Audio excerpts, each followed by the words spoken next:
Assalamualaikum warahmatullahi wabarakatuh. Alhamdulillah, teman-teman dan anak sekalian, kita kembali lagi di kelas akuntansi bersama saya. Semoga kita senantiasa diberi kemudahan dan kelancaran dalam menuntut ilmu, sehingga apa yang kita peroleh nanti memberikan kebermanfaatan bagi kita, bagi keluarga, dan juga bagi masyarakat. Baik anak sekalian dan teman-teman sekalian, kita akan masuk ke materi kita, di mana kita hari ini akan belajar tentang sistem informasi akuntansi. Sebelum kita masuk ke materi, karena kita berbicara tentang informasi, maka sedikit kita akan lihat firman Allah ya dalam surat Al-Hujurat ayat 6, di mana di sana disebutkan bahwasanya Allah mengingatkan, wahai orang-orang beriman, jika datang seorang yang fasik kepadamu membawa berita, maka tangguhkanlah hingga kamu mengetahui kebenarannya, agar tidak menyebabkan kaum berada dalam kebodohan, kehancuran, sehingga kamu menyesal terhadap apa yang kamu lakukan. Nah, teman-teman sekalian, apa kaitannya dengan sistem informasi? Di sini Allah mengingatkan berkaitan dengan berita. Ya. Jadi kalau kita beriman, maka jangan langsung menerima berita dengan mentah-mentah, tapi perlu ditabayunkan atau dikonfirmasi terlebih dahulu kebenarannya, sehingga kita tidak terjerembab dalam kebodohan atau kesesatan. Secara singkat akuntansi. Anak sekalian, akuntansi sudah ada sejak lama ya. Kalau di sini tuliskan bahkan sejak 3600 sebelum Masehi sudah ada catatan. Ya, mungkin dulu nyebutnya bukan akuntansi ya. Ini hanya sekedar catatan, tapi ada di tanah untuk membayar upah. Mungkin dulu belum mengenal istilah akuntansi. Pada tahun 1494 namanya adalah Lukas Pacioli, yang kemudian dia disebut sebagai bapak akuntansi.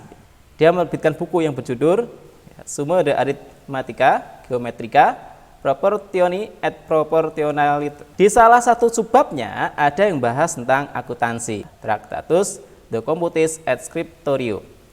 Di sana Pacioli membahas tentang pencatatan, ya, double entry, berpasangan. Di Indonesia sendiri sudah ada sejak sebelum kemerdekaan. Ya. Jadi ketika zaman VOC itu sudah ada pencatatan, karena VOC adalah perdagangan ya, sehingga di sana ada pencatatan. Dan itulah cikal bakal adanya akuntansi di Indonesia. Nah, pada tahun 1953 berdirilah Ikatan Akuntan Indonesia, yang sekarang sebagai pedoman ketika muncul peraturan-peraturan berkaitan dengan akuntansi. Ini sejarah singkat akuntansi. Bagaimana dengan syariah? Dasar akuntansi syariah ini ada di Al-Baqarah ya, 282. Di sana ada perintah untuk mencatat atau menulis. Di sini khususnya adalah menulis tentang utang piutang ketika kita bermuamalah. Ada 3 poinnya, ini yang saya ambil ada 3 ya. Perintah untuk mencatat setiap aktivitas bermuamalah. Tadi di ayat tadi Al-Baqarah 282 tadi adalah bermuamalah khususnya non tunai, yaitu tentang utang piutang. Apakah hanya utang piutang? Ya tidak. Semua transaksi diharapkan untuk dicatat. Kemudian perintah untuk mencatat dengan benar. Jadi harus ahlinya mencatat itu.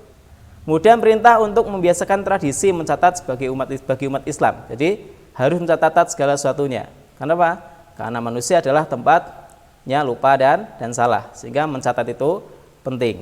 Nah, kalau di masa Khulafaur Rasyidin, mereka juga sudah melaksanakan pencatatan. Pada masa Abu Bakar ada namanya pengelolaan Baitul Mal ya, masih sangat sederhana, di mana penerima dan penerimaan harus habis ya, jadi ada masukan langsung dikeluarkan, dan itu tentu ada pencatatan di sana, tidak mungkin dikarang ya, pasti ada pencatatan, sehingga kalau sudah masuk siapa menerima akan dicatat, siapa yang berhak menerima akan dicatat. Nah, itu adalah bagian dari akuntansi. Meskipun tadi mungkin dulu ketika masa Khalifah tidak kenal yang namanya istilah akuntansi. Kemudian masa pemerintahan Umar bin Khattab ya, sudah dikenal dengan istilah diwan, yaitu tempat di mana pelaksanaan duduk, bekerja, dan di mana akuntansi dicatat dan disimpan, yang berfungsi untuk mengurusi pembayaran gaji. Ketika Khalifah Utsman sudah dikenalkan istilah Hitobat al-Rasul wa Sirya, berarti melihara pencatatan rahasia. Nah, salah satu karakteristik seorang akuntan adalah dia bisa menyimpan rahasia. Kemudian Ali bin Abi Thalib ada sistem administrasi Baitul Mal, difokuskan pada pusat dan lokal yang berjalan dengan baik. Ya, jadi ada surplus, ada defisit, semuanya tercatat. Itu masa khalifah masuk ke dalam pembahasan akuntansi. Apa pengertian akuntansi itu sebenarnya? Ini menurut American Accounting Association, akuntansi adalah suatu proses pengidentifikasian, mengukur dan mengkomunikasikan informasi ekonomi sebagai dasar pertimbangan pengambilan keputusan bagi para pemakainya. Jadi ada 3 hal pokok di sana. Yang pertama adalah proses identifikasi, pengkelompokan. Kemudian ada proses pengukuran dan pelaporan. Yang kedua ada output. Outputnya apa? Outputnya adalah informasi ekonomi yang dimanfaatkan untuk pengambilan keputusan atau pertimbangan dalam pengambilan keputusan. Tujuan dan kegunaan akuntansi. Tujuan akuntansi adalah menyajikan informasi dari suatu lembaga atau badan usaha kepada pihak yang berkepentingan. Ada 2 pihak ya, eksternal dan pihak internal. Itu adalah tujuan dari akuntansi. Jadi akuntansi tadi ada output itu akan digunakan untuk mengambil keputusan bagi pihak eksternal maupun pihak internal yang berupa informasi ekonomi. Apa gunaannya? Kegunaan dari outputnya atau gunaan dari laporan keuangan itu ada 3, sebagai perencanaan, sebagai pengendalian, dan sebagai pertanggungjawaban.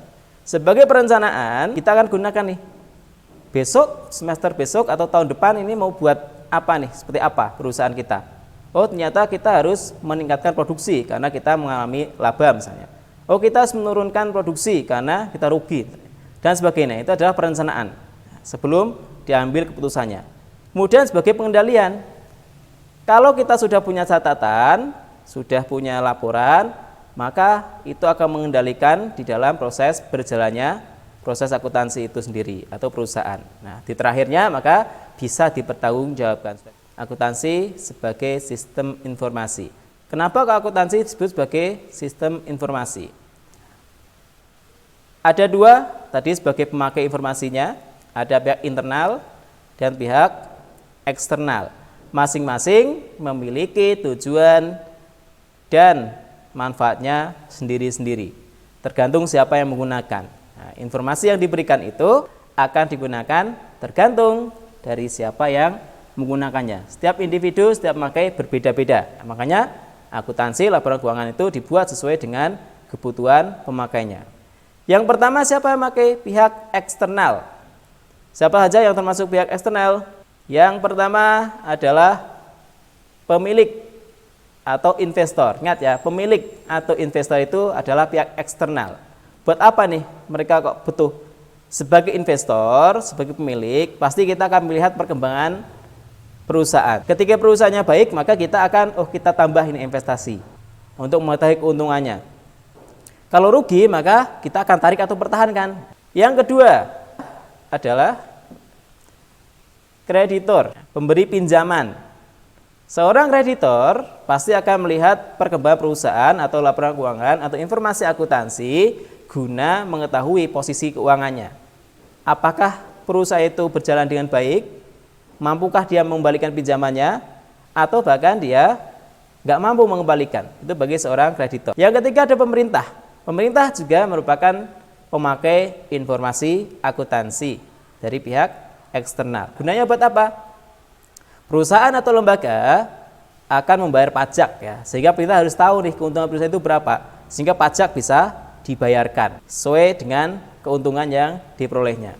Yang keempat ada pelanggan, karena ini untuk mengetahui kesinambungan ataupun mengetahui berkaitan dengan kualitas perusahaan itu. Yang kelima adalah karyawan ya. Ini penting karena seorang karyawan juga membutuhkan kepastian ya masa depan. Kalau perusahaannya enggak stabil, karena kemungkinan masa depannya tidak pasti. Ya, itu pihak eksternal. Nah, siapa pihak internalnya? Pihak internal pemakai akuntansi, informasi akuntansi adalah manajemen. Ya, manajemen sama pemilik berbeda ya. Pemilik itu adalah yang memberikan modal, manajemen adalah yang mengelola perusahaan itu sendiri. Jadi yang mengatur semua kebijakan perusahaan itu adalah manajemennya, direksi ya. Jadi kepentingannya adalah untuk merencanakan keberlangsungan perusahaan, target-target masa depan seperti apa, itu adalah pihak internalnya. Akuntansi sebagai proses ya. Ingat ya, akuntansi itu adalah sebuah proses. Ya namanya proses itu ada input, ada masukan. Bentuknya apa di akuntansi? Bentuknya ada transaksi dan bukti transaksi. Ya, jadi ada transaksi. Kalau kalian pergi ke toko, ke warung, beli, itu namanya transaksi. Kemudian kalian dapat nota, itu namanya bukti transaksi. Itu adalah inputnya. Digunakan buat apa? Akan diproses, ditindak. Ya. Dari input itu akan ada proses selanjutnya. Seorang akuntan, ketika kita bicara tentang akuntan, maka nota-nota atau bukti-bukti transaksi itu akan dicatat. Ada buku jurnal, ada buku besar, ada neraca. Setelah proses itu selesai, maka ada namanya output berupa laporan keuangan. Pemakai informasi akuntansi, karena perusahaan itu sebelum menyerahkan laporan keuangan kepada pemakainya, maka seorang akuntan atau perusahaan dalam menyusun informasinya harus mengenali terlebih dahulu siapa yang akan menggunakan. Pemakainya itu banyak eksternal khususnya ya. Laporan keuangan yang digunakan untuk investor, untuk kreditur, untuk pemerintah bisa jadi berbeda. Kenapa berbeda? Karena tujuan mereka berbeda. Pemerintah tujuannya adalah untuk mengetahui berapa besar pajak. Investor untuk mengetahui berapa banyak keuntungannya sehingga akan menambah atau mengurangi modal. Kemudian juga harus mengevaluasi kebutuhan informasi dari pemakai. Jadi sesuai dengan pemakainya, pemerintah atau kreditur atau yang lainnya. Kemudian merancang sistem informasi untuk memenuhi kebutuhan informasi dari pemakai. Jadi semua analisis ya, siapa pemakainya tadi. Nah, sehingga sistem informasi akuntansi akan tepat penggunaannya, tepat sasarannya yang memakainya. Nah, itu adalah sistem informasi akuntansi sebelum diberikan kepada pemakai. Nah, karena kita akan menyampaikan informasi, maka informasi itu juga harus berkualitas. Ya. Jadi nggak asal-asalan, asal jadi. Itu ya. Kita buat laporan keuangan, kemudian langsung diberikan, tidak bisa. Tapi ada syarat yang harus dipenuhi ketika kita berbicara tentang laporan keuangan atau informasi. Yang pertama jelas dapat dimengerti atau dipahami. Jadi kalau kita menyampaikan informasi, maka harus dapat dipahami itu siapa yang akan menggunakan dengan menggunakan bahasa atau catatan atau tulisan yang mudah dipahami oleh pemakainya. Yang kedua, relevan sesuai dengan kebutuhan pemakai. Sehingga untuk bisa relevan, maka minimal ada beberapa syaratnya. Harus bisa diprediksi, ada umpan baliknya, feedbacknya, dan harus tepat waktu. Kemudian yang ketiga dapat dipercaya atau ini ada nyebutnya handal ya. Jadi sesuai dengan kebenarannya, sesuai dengan yang terjadi, keadaan sesungguhnya. Sehingga dapat diuji di sana kebenarannya. Dapat diuji apakah ini sesuai atau tidak. Makanya ada akuntan publik yang akan menguji. Netral, tidak memihak ke siapa-siapa, menyajikan yang seharusnya, tidak bohong, harus sesuai. Kemudian handal ya, jadi dapat dipertanggungjawabkan. Yang keempat dapat dibandingkan. Karena dapat dibandingkan, ini dengan siapa? Ya mungkin dengan laporan sebelumnya, ya, laporan kemarin dengan laporan sekarang, atau bahkan dibandingkan dengan perusahaan lain. Sehingga ini kembali lagi dapat dipertanggungjawabkan informasinya. Yang kelima, perbandingan antara manfaat dan biaya. Ketika kita memberikan informasi atau membuat laporan keuangan, maka kita harus mempertimbangkan antara manfaat dan biaya ekonomisnya. Antara biaya harusnya lebih murah daripada manfaatannya. Manfaat besar tapi biayanya harus seminimal mungkin. Kemudian keberartian ya, jadi memiliki nilai penting dan kelengkapan harus lengkap berkaitan dengan semua susunan akuntansinya. Konsep dasar ini sebagai dasar di dalam penyusunan informasi akuntansi. Ada 3 konsep dasar akuntansi. Yang pertama ada konsep entitas. Antara catatan pribadi dan catatan perusahaan harus dibedakan, tidak boleh digabung. Jadi kalau kita punya perusahaan, punya toko, ya, maka pendapatan penghasilan toko dengan penghasilan pribadi tidak boleh digabung, harus dipisahkan. Oh, ini adalah penghasilan toko, ini adalah penghasilan pribadi. Toko untuk toko, pribadi untuk pribadi, tidak boleh dicampur adukkan. Itu adalah konsep entitas. Yang kedua, konsep kesinambungan. Akuntansi sebagai proses maka harus bersifat kesinambungan. Artinya akuntansi itu tidak bisa berhenti dalam satu waktu saja. Kita akuntansi setahun, besok berhenti. Tidak ya, tapi akan dilanjutkan. Selama perusahaan itu ada, berjalan, maka akuntansi tetap akan berjalan. Konsep kesinambungan, tidak berhenti dalam satu periode saja, tapi akan berlangsung selama perusahaan atau usaha kita atau aktivitas ekonomi kita masih berjalan. Yang ketiga, konsep satuan moneter. Harus bisa diukur dengan uang. Harta diukur, hitung ya. Kita memiliki perabot berapa nilainya, dinilai. Kemudian kita memiliki motor, kendaraan, perlengkapan, peralatan, diukur dengan uang. Selain ada konsep, ada prinsipnya. Prinsip dalam akuntansi, prinsip dasar akuntansi. Nah, ini ada 5 ya. Ada 5. Yang pertama adalah prinsip realisasi penghasilan. Dalam prinsip realisasi penghasilan, ini adalah berkaitan dengan hutang dan atau kewajiban, juga berkaitan dengan penghasilan atau pendapatan ya. Nah, ini berkaitan dengan penurunan uang atau penaikan pendapatan. Yang kedua, prinsip harga perolehan, historical cost. Prinsip harga perolehan di sini ini berkaitan dengan nilai, ya, nilai aset, jadi nilai kewajiban atau liabilitas dan modal. Ketika kita membeli suatu barang, kapan dibelinya itu, kemudian sekarang dinilai lagi, nilai pertama kali itulah nilai perolehan namanya. Yang ketiga, prinsip objektivitas. Ya, ini sesuai dengan objektivitasnya. Jadi tidak memihak pada transaksi yang mana, ya, tapi sesuai dengan objeknya, sesuai dengan nilai transaksinya. Yang keempat, prinsip pengungkapan penuh. Dalam pembuatan informasi akuntansi, laporan keuangan, semuanya harus diinformasikan, dicatat di sana.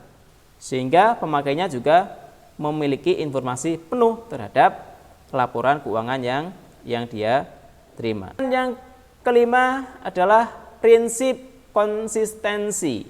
Konsisten. Pencatatan atau laporan keuangan di sebuah perusahaan itu harus konsisten. Tidak bisa berubah seenaknya sendiri ya.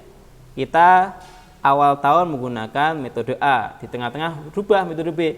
Tidak bisa di dalam laporan keuangan, tapi harus konsisten. Termasuk penggunaannya di periode berikutnya. Ya. Jadi kalau informasi akuntansi atau laporan keuangan atau catatan akuntansi itu harus konsisten. Kalau berubah-ubah nanti membingungkan pemakainya.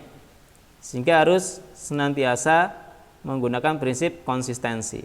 Kita akan masuk tentang bidang akuntansi dan profesi akuntansi. Nah, ini adalah bidang akuntansi dan profesi, banyak ya bidang-bidangnya. Ini hanya beberapa.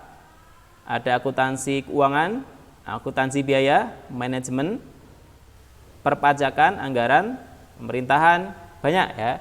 Kemudian kalau profesi ada akuntan publik, ada akuntan perusahaan, pemerintah, pendidik, akuntan pajak dan sebagainya. Banyak di dalam bidang akuntansi maupun profesi. Nanti silakan bisa dibaca dan dipelajari ya tentang bidang dan profesinya. Nah, sebagai seorang akuntan, kalau yang berminat dari akuntannya, ini saya ambil dari IAPI, Institut Akuntan Publik Indonesia, tentang etika profesi akuntansi. Etika sebagai seorang akuntan. Yang pertama ada prinsip objektivitas. Seorang akuntan harus objektif ya, dalam memberikan penilaian. Ingat ya, ini adalah sebagai seorang akuntan harus objektif dalam memberikan penilaiannya. Kalau dinilai wajar tanpa pengecualian, ya wajar tanpa pengecualian, WTP misalnya. Kalau nilainya adalah ada pengecualian, ada perbaikan, tidak wajar, ya tidak wajar. Ya, jadi harus sesuai dengan yang sebenarnya, objektif. Kemudian ada prinsip kerahasiaan, harus rahasia. Yang akan memberikan ke publik adalah perusahaan atau yang memakai jasa seorang akuntan. Jadi sebelum itu maka tidak boleh dipublikasikan terlebih dahulu. Kemudian ada prinsip perilaku profesional. Sebagai seorang akuntan tetap harus profesional ya. untuk menjaga integritas, tetap profesional tadi, menggunakan ilmunya sesuai dengan kepentingannya, sesuai dengan keahliannya. Yang keempat adalah prinsip kompetensi serta sikap kecermatan dan kehati-hatian. Seorang akuntan ketika dia menilai laporan keuangan, dia tidak akan tergesa-gesa, bahkan lama mungkin ya, bisa 2 bulan 3 bulan menilai atau memeriksa laporan keuangan untuk diberikan penilaian. Sehingga harus hati-hati karena ini berkaitan dengan keuangan ya, masa depan perusahaan. Kemudian yang terakhir ada prinsip integritas.